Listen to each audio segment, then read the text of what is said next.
But the important thing is not the lousy leader, which we have. The importance is that on the issue of what we just talked about, coming to terms with China, sitting down, how do we live together on this planet? Unfortunately, Mr. Trump is exactly where Mr. Biden was. There is no difference between them. The pivot to China, which, by the way, was initiated in those words by Mr. Obama as president, has been followed by everybody since. In fact, one of the arguments made by the new defense head, is that we have to free up our resources to confront our real problem. You're going to see that coming from the Trump administration now more and more as they disengage from Ukraine, a lost cause. But that's not a situation that would be replicated by Biden or Obama, would you say? I mean, no, Biden wanted to fight the Russians. Right. Trump says, wrong enemy, and you're losing.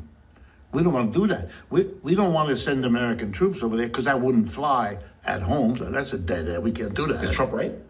Absolutely. What's he going to do? Everything the United States has been thrown into that war.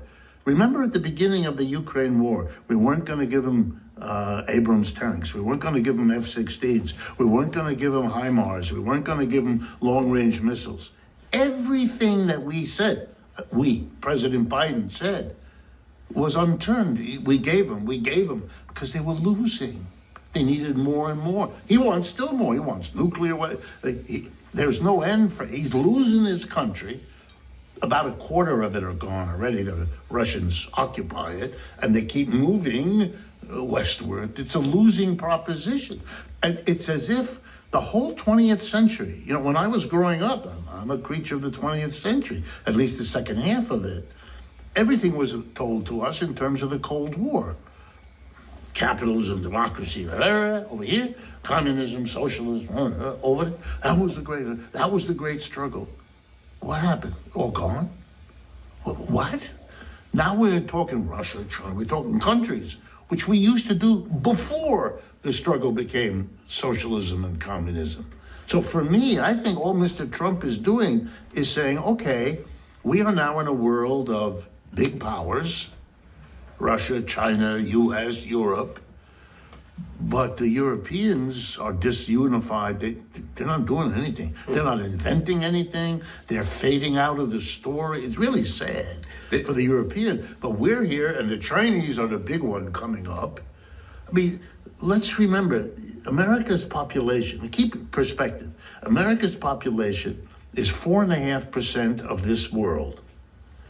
China and the BRICS together is 50-60% of the world. It's not close. Yeah. You say that that's why BRICS Trump is so is important. doing what whoever had become president would have had to do sooner or later. This may be the most generous quote toward Donald Trump that you've ever given.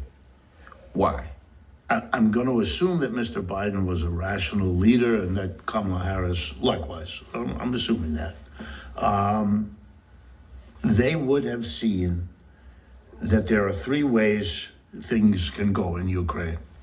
Number one, we can have a nuclear fight with the Russians. I want to remind everyone, because Americans don't like to face this.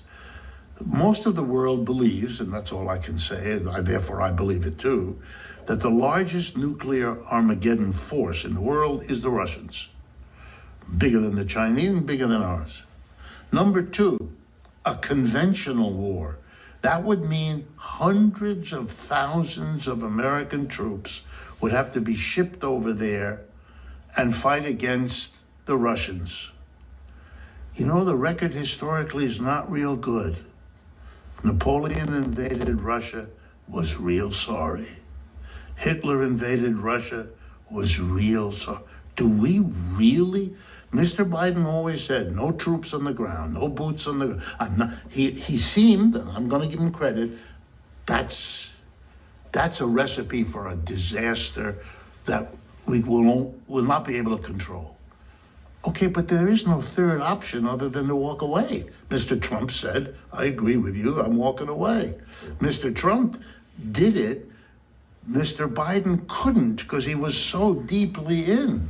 Look, it took us, most people understand, it took us several years to withdraw from Afghanistan. But we lost in Afghanistan. I know this is hard for Americans. We went to war in Afghanistan against the Taliban. You know who runs the country now? The Taliban. And it didn't take long. No, we lost. We went into Vietnam to fight against the North Vietnamese. The country was divided at that time, which was run by the North Vietnamese Communist Party. You know who runs Vietnam now? The Communist Party. We lost. All right, we went into Iraq. We were supposed to do something there, and hard knows what, but we lost there. We're gone there too. And we're in the process of losing Ukraine. If you're an empire and you lose against some of the poorest countries on earth, you know what it suggests? Something's wrong. Look, when you came out of World War II in 1945, the United States was absolutely dominant. Most of the second half of the 20th century, where people, watching this program, we all had at least some memory about it.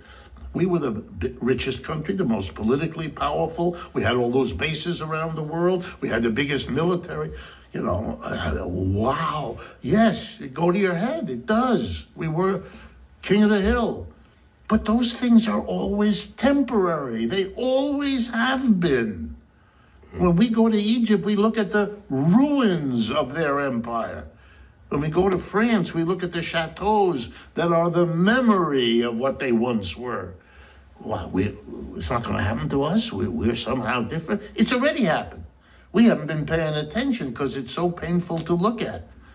I think I'm the patriot saying to America, to save the good things about the society, let's sit down and work with. Look, China says, I'm not asking anyone to believe it. I'm not sure I believe it. But China says they're in favor of a multinational world. They're not interested in being the next empire. Maybe because they once were an empire some centuries ago, they may understand better than most that it's a short run. It's a heady run, but it's a short run. And maybe they will be willing to sit down. And then the United States has a really good deal because right after China, it's us. We still are rich and powerful as a nation. Just moving in the wrong direction. That's right. So maybe the best move is to sit down with the up-and-comers and work something out. We'll see. Richard Wolff, thank you. But the problem is Trump has always been saying China, China, China. And this is where his ego for we have to be the most powerful nation in the world. And now he's got control of the reins. So China's a threat to him. And look what he's done with his tariffs. He's made it incredibly hard on the American public. In fact, it could be the collapse of our economy. Why would they want this? What's the Zionist agenda? More on this in the Conscious Hour, folks. Thanks for tuning in.